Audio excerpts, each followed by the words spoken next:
Hey everyone, welcome back to the channel. If you're new here, welcome as well. I love it when it's D&D day and my friends and I all gather for a few hours of role-playing and fighting epic battles. Though sometimes, unfortunately, some people out there will run into another player that just makes the whole experience less than enjoyable. Which is the case with these next 3 Dungeons & Dragons horror stories. But first, if you enjoy what I do here, I would ask that you like, comment, and subscribe, as it goes a long way to help appease the algorithm dragon and help the channel grow. And even share the channel to your friends who might enjoy the videos too. I really do appreciate all of you that help this Doge out. But with that out of the way, let's get right into the stories. Player pays the DM for a critical hit in PvP by Reddit user Kilo10. Long story, but I hope you find it enjoyable. TLDR at the end. So, a long time ago, about 20 years now, I got invited by a friend to a D&D style homebrew game. We had played in several games together, so I said sure. The cast is the DM, homebrew game, but pretty much D&D. The lady, my friend, playing a human fighter cleric type. The guy, another human ranger, or maybe just a fighter. It's been a while. Me, the half-elf thief. Prior to joining the game, I asked them what they needed in the party. They were running into a lot of traps, so they needed someone to disarm them. Cue me becoming a thief. I told them I'd play a thief, house burglar type, not a combat guy. I also told, out of character, the guy would be a cowardly thief, hiding behind the big bad fighters, give them a chance to shine. And hey, it would make for some good roleplay. I meet up at the DM's house, get introduced to the guy, and we start to play. They hire my character in a tavern to join them exploring some ruin. Okay, not a big deal. We start going down into this dungeon, and we're walking down some tunnels with bad lighting. Score 1 for the thief. I could see in the dark and they couldn't. I think I disarmed a trap or 2. Kudos to the DM for bringing me into the party right off. As we explore this tunnel, the ranger is leading, the cleric is behind him, and I'm bringing up the rear. We run into some goblins. Small group. No more than 5. Combat starts and we roll initiative. I roll poorly and go last. The humans are doing okay against the goblins.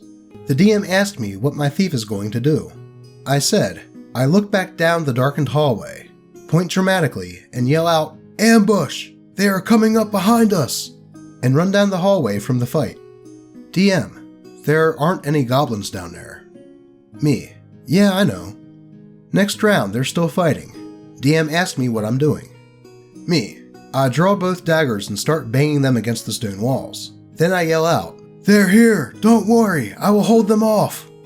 The lady, out of character, burst out laughing. The DM does too. I start going on a dramatic description, in character, about the goblin ambush. But I'm very, very clear I need no help whatsoever, and everyone just needs to stay where they're at.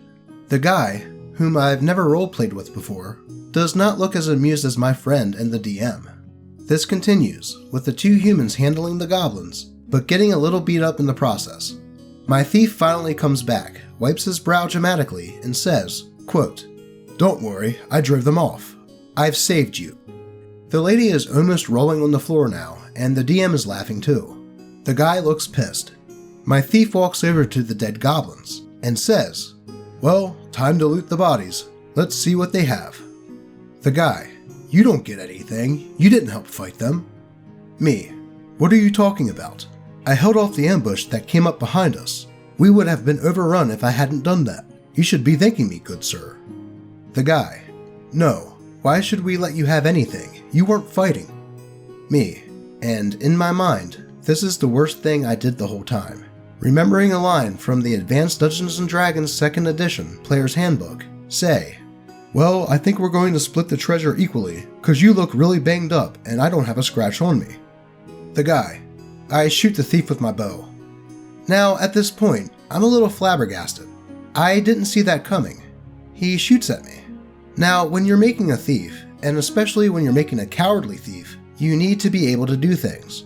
Run and dodge, and my thief was really good at both. The guy totally missed. Still in character, I said, "Whoa, no more of that or it gets ugly." The guy then turns to the DM. "I'll give you $10 if you make that a critical hit instead of a miss." The DM, Really? The guy pulls out his wallet, takes a $10 bill, and hands it to the DM. The DM looks at me and says, "Okay, is a critical hit. Roll for double damage." I stood up and say, "No, I don't think so, I'm done." Not the least because I was pretty sure double damage from the ranger would kill my thief outright. I grab my books in my bag and start to walk. The lady tries to tell me to wait and let's talk about it.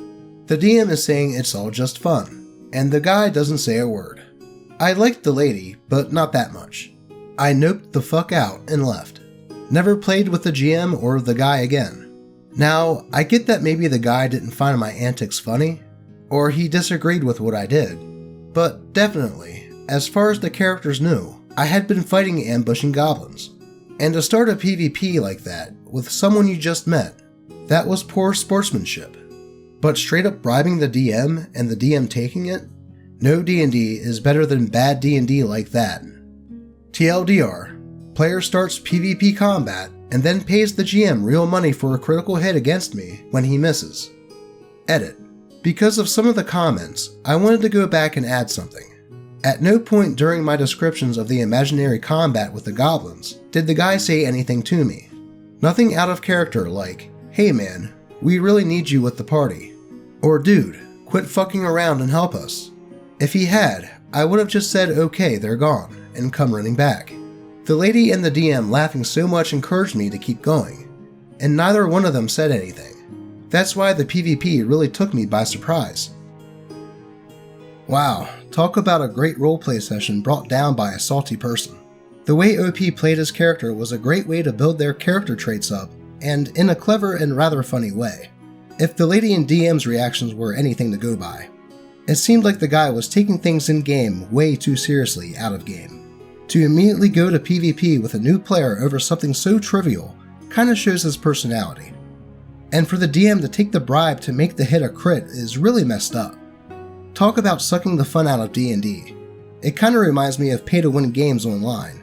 I think that OP was definitely smart to leave the game right then and there, though I would love to hear your thoughts. On to the next story. Lone Wolf decides to work against the party and is surprised when no one wants to save her.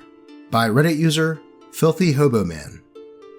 A few years ago, a friend started DMing a few short adventures / one-shots in Chult as a way to introduce new players to D&D and eventually find a more permanent group. He created a quest where some Yontai cultists were planning an insidious plot in the city of Port Nyanzaru involving some Yontai artifact. Being good little adventurers, we were to stop the cultist and retrieve the artifact. A group of new and experienced players gathered in the time-honored tavern to do the usual meet and greet. Things are going well until we get to the last player, who describes himself as a very sexy and regal elf in the corner, but is hidden from the party, so we actually don't know she's there. We'll call this player Me. Out of character, we double check if Me wants to join us, and he just insists that his character isn't there.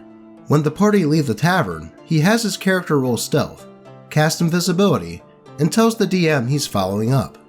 At this point, I'm just assuming Me decided to roll up a super emo lone wolf and will join us in some manner that's 2 parts dramatic and 2 parts cringeworthy, so I brush aside the blazing red flag. The party tracks the cultist to a warehouse, and typical D&D mayhem ensues. Everyone's having a good time, but Me, incredulously, still hasn't joined in the fight. Towards the end of the fight, a cultist gets killed and the Yontai artifact rolls on the ground. Me decides that now his character would run out, grab the artifact, and run away. Half of the players at the table were new and were dumbstruck. The DM, new at DMing, was equally dumbfounded and wasn't sure what Me was intending, so he let Me continue. It was also at this point that we learned that Me was using the Unearth Arcana Psionics class.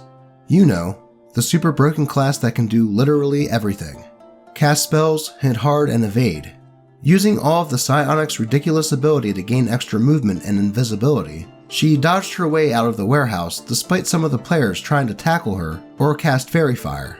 She escaped into the night, and we were left wondering what to do as the session ended. I'd like to point out that this was not a special character designed by the DM to throw the players off in a wild expectation subversion. He was supposed to be another character in the party, working with the party in a game. to get people introduced to D&D.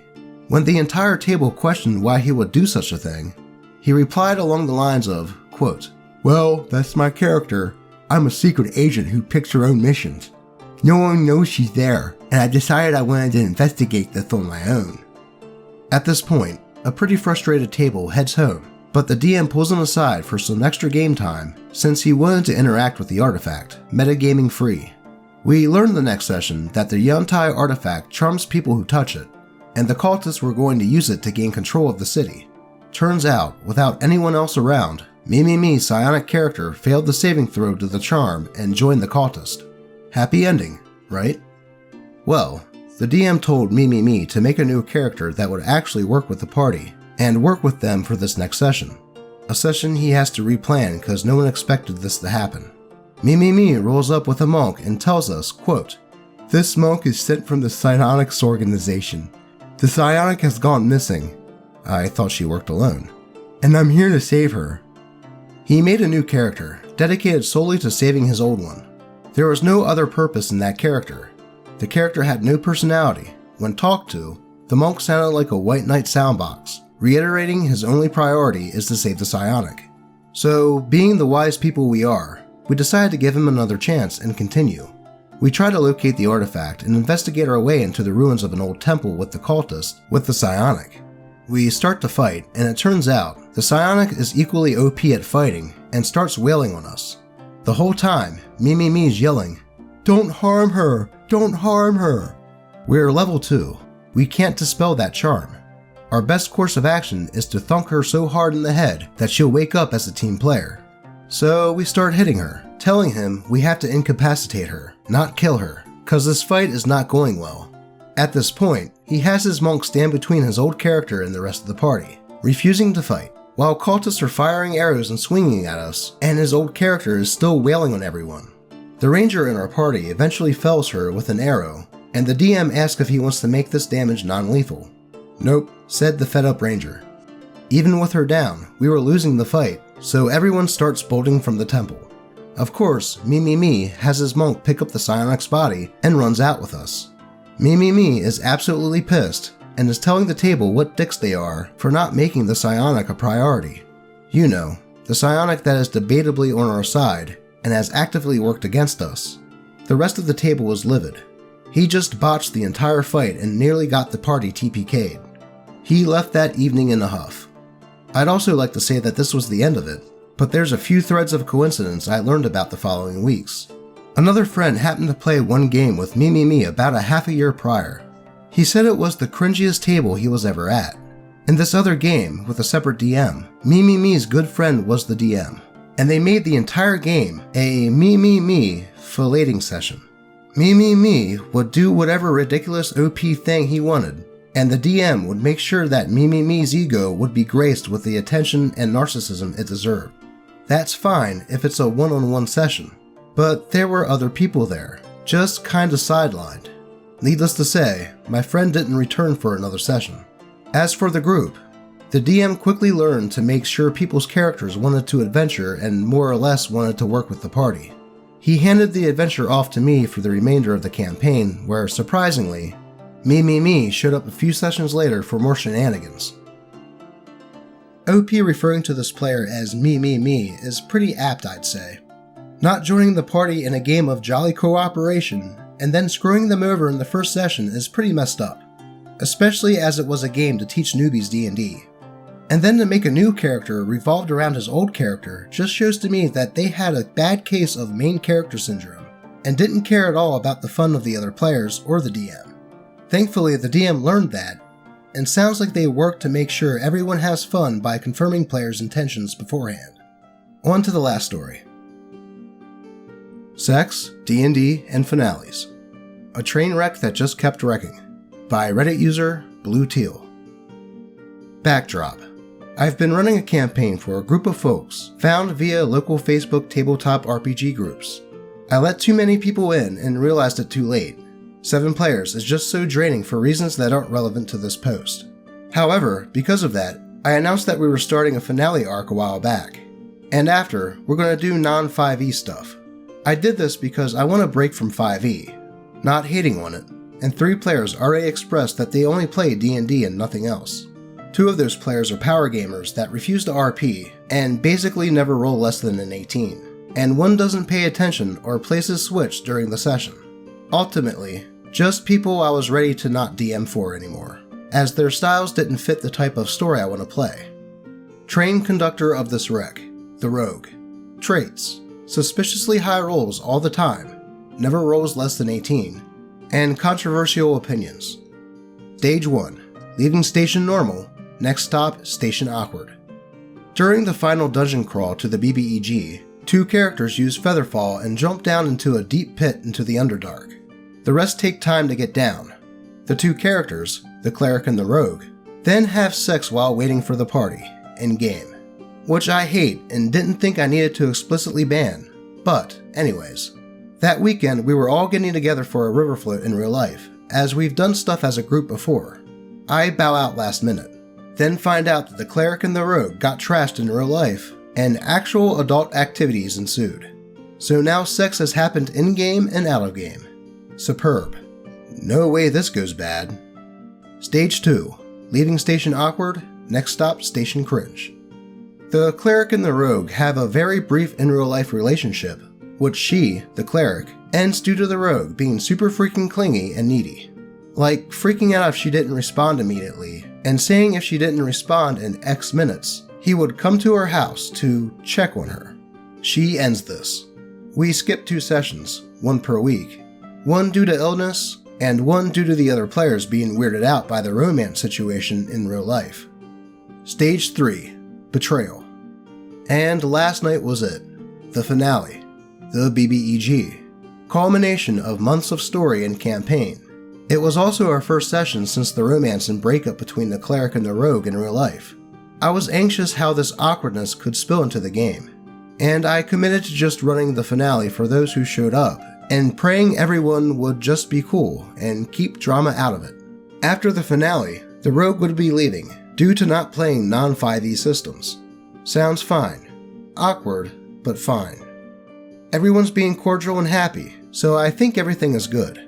We start the BBEG fight, and the rogue is doing a very good, almost too good, of a job avoiding damage, conserving resources and topping health off with potions, or requesting healing.